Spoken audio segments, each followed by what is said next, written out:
Hello, Nay. Napatawag po kayo. Kamusta po? Anak, baka meron ka pang 10,000 dyan. Pangdagdag lang sana sa pang-araw-araw dito sa bahay. Nay, di ba po kakapadala ko pa lang ng 15,000 nung nakaraang linggo?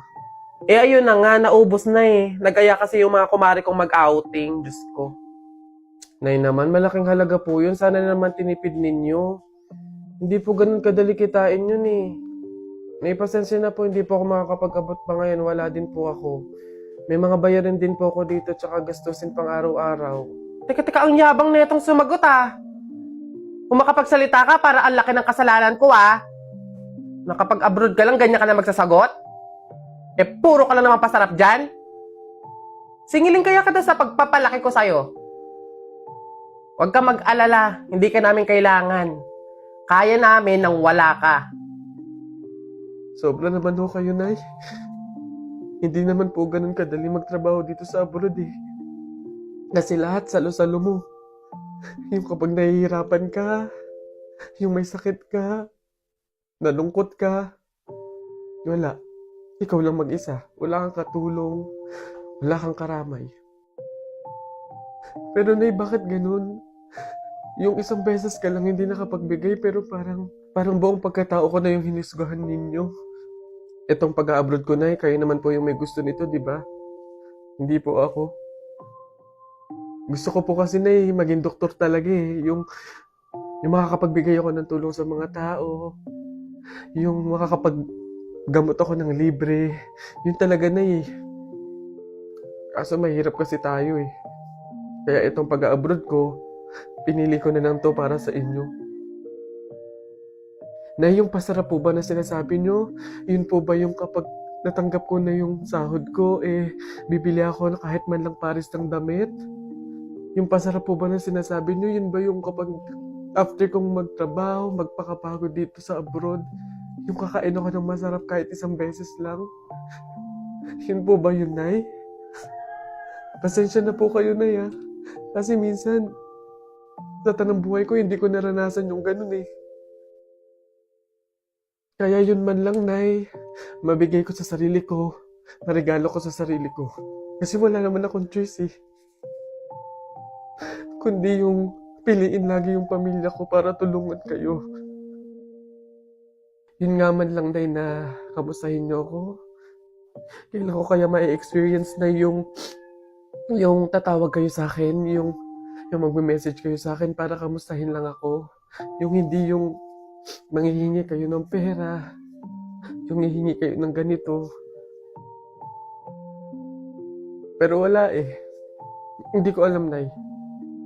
Hindi ko alam kung bakit sa kabila ng paghihirap ko, sa kabila ng pagpili ko sa pamilya ko kaysa sa pangarap ko, hindi ko alam, Nay, kung bakit ganito pa yung mga sinasabi niyo sa akin.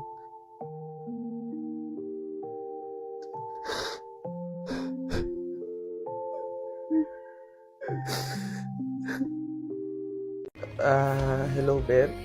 Oy, napatawag ka. Anong meron? Ayain mo ba akong gumala, kumain, mag-shopping? Babe, ang lungkot ko kasi ngayon eh. Dami kasing problema. Tatanong ko lang sana kung pwede mo akong samahan ngayon.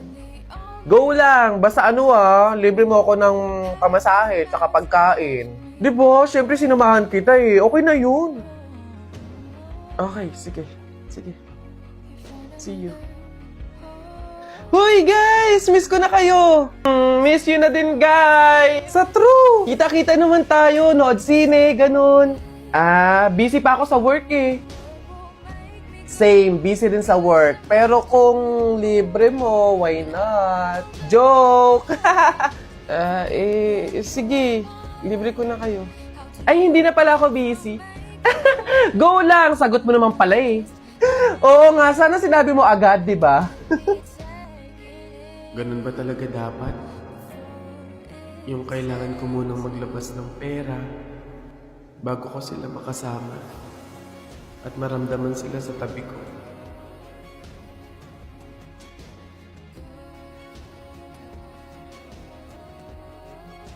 Beb, ang sarap nito, no? True, pati yung price ko.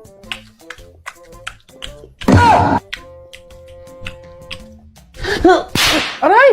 Ba't mo ako sinampal? Ingay mo ngumuya para kang kambing. Pet peeve ko yan. Sure ka ba dadating pa si Gemma? 1 hour na talaga tayo naghihintay dito. Parating na yun, hintayin pa natin. Hoy! Ano? Itigil mo nga yung legs mo para ka natatain na naiihi na inaatake na hindi mo maintindihan. Pet peeve ko din yan eh. Oo, tapos ano pa sinabi sa'yo? Magkita daw kami sa Talipapa ng 4 p.m. Feeling ko closure yun, pero hindi ako papahalata. Teka nga, hindi ako makapokus sa story mo. Sa tigyawat mo ko nakapokus. Ay, sorry hindi ko kayang desisyonan yung mga pimple na to. Dahil kaya mo mag-Dr. Leo Acne Drying Lotion ka kasi 24 hours lang liliit magda-dry out at hindi nakapansin-pansin yung mga pimples mo. Hindi lang yan, makakatulong din to para sa mga future breakouts mo. O ito pa, It also works on stubborn acne marks to improve skin quality. totoo pala talaga. Oh, eto hindi na to character ha. Kapag may mga pimples talaga ako, eto talaga yung ginagamit ko kasi napakabilis lang makapagpatuyo ng mga tigyawat dahilan para gumaling at mawala. Isama na din yung mga acne marks, yung mga dark spots. Tanggal talaga lahat yan, dahil promise, maglalagay ako nito sa mga tigyawat ko sa gabi, tapos kinabukasan, dry na siya, yung hindi na siya masakit hawakan. Then ayun, tuloy-tuloy na siyang mawawala. O siya, babalik na ako sa character ha. Beshi! Okay na, wala na yung mga pimples ko! Pero teka, naiinis pa din ako sa'yo. Baka buong pagkatao mo na yung pet peeve ko. Baka na nga. Ate, yung kapatid niyo po si Jennifer, may kaaway po dun sa room. Susubo kita sa ate ko. Lagot ka dun, kala mo dyan ha. Ano meron dito? Ate, inasan ako niyan. May putok daw ako, tapos ang dami ko daw kuto. Siya naman po kasi yung nauna eh. Sabi niya wala daw akong nanay, tapos Gatorade daw yung tubigan ko.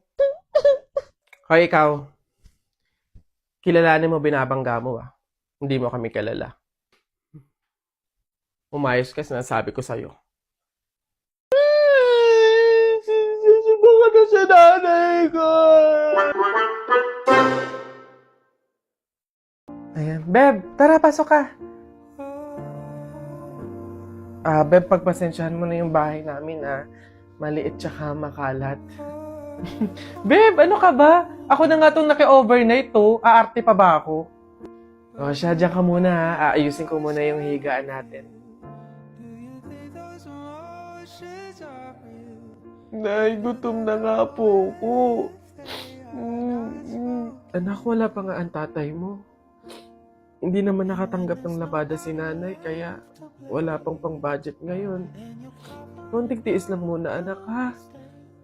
Hello? May tinapay ako dito, oh. Gusto mo? Sa'yo na lang. Masarap yan. Salamat, ate.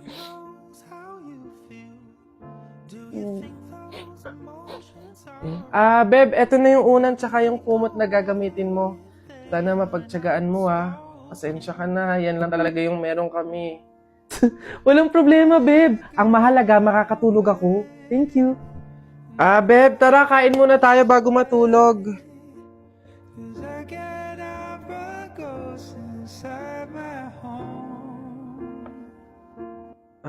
Beb, pasensya ka na ha. Mantika asin lang yung ulam namin ngayon eh. Wala pa kasi si tatay kaya wala pa pambili ng pagkain.